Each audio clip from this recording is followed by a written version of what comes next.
প্রথম দেখা। ঢাকা বিশ্ববিদ্যালয়ের এক সকালে সূর্যের আলো পাতলা কুয়াশা ভেদ করে মাঠে নেমে এসেছে। রূপা তখন ক্লাসে যাওয়ার পথে, কাঁধে ব্যাগ, হাতে একটা পুরনো ডায়েরি। বৃষ্টির পরের হালকা কাদামাটির গন্ধে তার মনটা ভালো হয়ে যায় সবসময়। সেই দিনই প্রথম অয়নকে দেখা। বইয়ের দোকানের পাশে একা দাঁড়িয়েছিল, চোখে মোটা ফ্রেমের চশমা আর মুখে একরকম শান্ত গভীর হাসি, যেন সব কিছুর উত্তর সে জানে।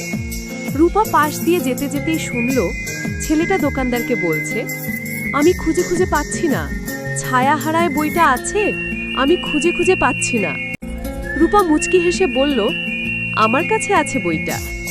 অয়ন তাকালো, তারপর এক মুহূর্তে যেন সময় থমকে গেল। একটা সাধারণ বাক্যের ভেতরেই শুরু হলো এক অসাধারণ গল্প। নেক্সট পার্ট দেখতে চাইলে দ্রুত কমেন্ট করুন এবং লাইক ও সাবস্ক্রাইব করে পাশে থাকুন। ধন্যবাদ।